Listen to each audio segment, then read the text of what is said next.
Alright, welcome back guys. In this module, we're going to talk all about JavaScript, the language that powers the web. Now, I reckon that I can guess your age based on whether if you recognize this logo. So the people who recognize it, or may have even used it, I reckon that you're probably over the age of 30, or you're just really savvy with your internet history.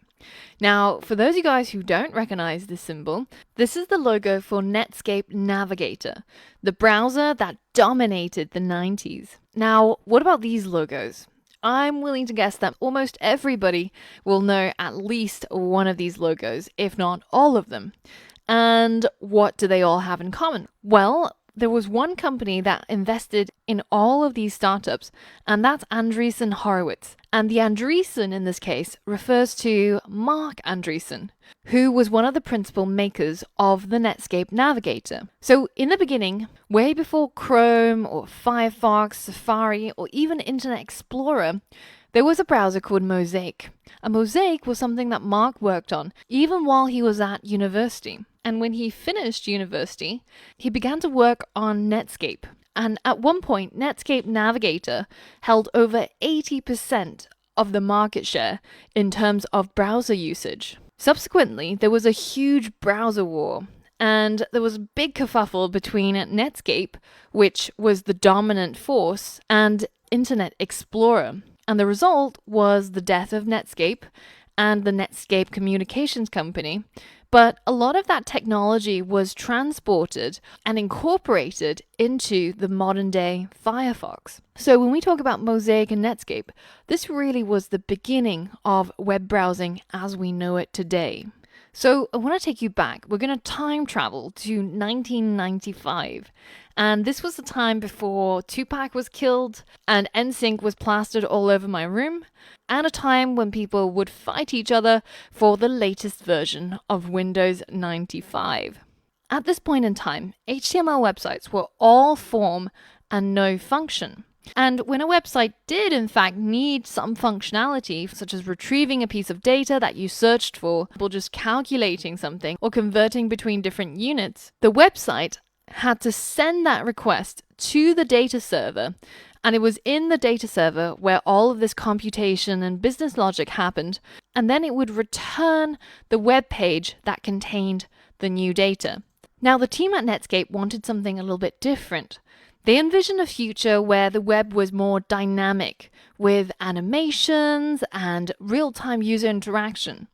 And in order to enable this, you needed to take away the server and have the code be able to run on the browser. So in order to do this, they wanted to create a small scripting language. The requirements were that this language had to be simple, and it had to be really easy so that even non-developers and non-programmers could use it to add functionality to websites. So they contracted this guy, Brendan Eich, to create that programming language. And as internet history and internet lore goes, Brendan proceeded to sit down with the team, and while there were other people who tried to lose a guy in 10 days, Brendan was able to create JavaScript in 10 days. And now we can't even imagine what the world would look like without JavaScript. So let's try and turn off JavaScript in our Chrome browser and see what we end up with. So if you want to play along with me, you can go into your settings and search for JavaScript, and then it will highlight content settings. And if you click on that, you can navigate to JavaScript allowed, and we're going to switch it off. Now let's go on to Twitter and let's see what that looks like. So we're getting the mobile version of Twitter that doesn't require JavaScript, but you'll see that the design looks completely different from the Twitter that you get on your phone. And also, if you go onto the compose section and you try to write a tweet, you're missing that really key bit of JavaScript that tells you how many characters you've written and how many you have left. So if you tweeted all of this, you'll get some part of your tweet cut off, and you won't even be able to know which part. So this is Twitter without JavaScript. Now, if I load up the New York Times while I have JavaScript enabled, you can see that we've got all of these ads showing up. So an interesting side effect of disabling JavaScript is you actually end up having an ad-free website where you can see it's trying to load up the ads, but because it requires JavaScript to do so, we end up with an ad-free browsing experience. So there are even people who choose to switch off JavaScript for reasons such as this. But you'll end up running into a huge amount of problems as well. For example, sites like YouTube just simply won't even load up with JavaScript disabled. And it's the same problem on Netflix. So the world is actually quite a scary place without JavaScript. And it goes to show just how reliant we've become on this single programming language. The web certainly is dominated by it. Now, JavaScript wasn't even always called JavaScript. In fact, when Brendan first created it, it was actually called LiveScript. And then the people at Microsoft decided to try and reverse engineer the program, and they ended up with something called JScript. And so there were all these slightly different versions of JavaScript that was being run on the web, and it was starting to get quite confusing. So the Europeans did what Europeans do best, and they decided to standardize the language. And that's where you get the ECMA script from. And that stands for the European Computer Manufacturers Association script. And the only reason why this is interesting is that often you'll see different versions of JavaScript not referred to as JS5 or JS6, but as ES6 or ES7. And the ES comes, of course, from ECMAScript. All right, so enough history. Why is it called JavaScript anyways? What does the script stand for? Well, just as you have scripts in plays where it tells the actors what they should do, the scripting languages does much the same thing with regards to websites. So, for example, let's say that we have a script and we have some actors, Gwyneth Paltrow and Brad Pitt. So obviously we're making a very high-end movie here. So in the script, you might tell your actors that after Gwyneth appears on stage for 1 second, Brad should appear. And then Gwyneth should say hello. And then there's a delay of 1 second when Brad needs to say hello. So this is the script. So this is how it would play out.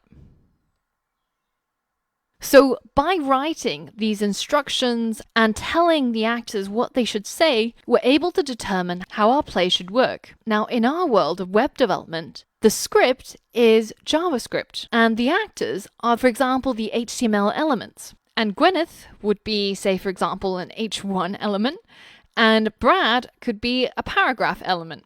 So clearly the web developer's version of a play is much less sexy, but nonetheless, it still can do exactly the same things. So in this case, our script looks more like this. First, unhide H1, then after 1 second delay, unhide the paragraph tag. Then the H1 should change its text to the word hello, and the paragraph tag should change its text to the word world. So let's give that a go. There we go. So in this case, we're using our JavaScript to tell our players or our elements what it should do. And this is how scripting languages work. So the other question that I tend to get from students is JavaScript similar to Java?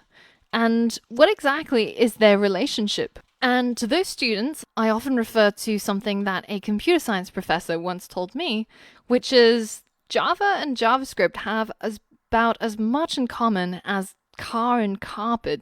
And the only reason why JavaScript was called JavaScript was because in the 90s, the word Java was about as hot as the word blockchain in today's world. And you may or may not have read the story about the Long Island iced tea company, which had its stock double in price almost overnight by simply changing its name to Long Blockchain Company. So that was exactly what happened in the 90s. Everybody wanted the word Java in their name, but JavaScript and Java actually have some big differences.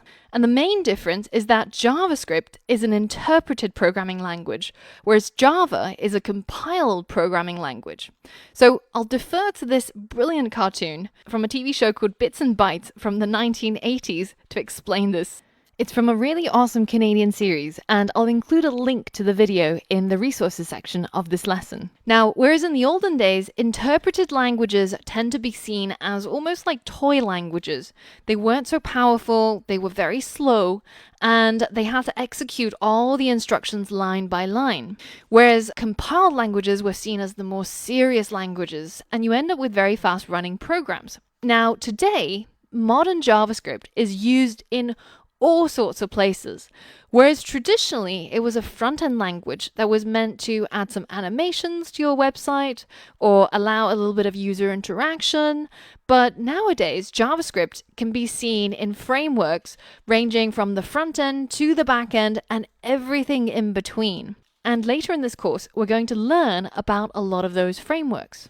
Now, the other great thing about JavaScript is that it's the one language that is supported by all of the major browsers. While you can use other languages that can be compiled into JavaScript and run on the browser, it is still the language that powers the web. And this is evident from the popularity of JavaScript.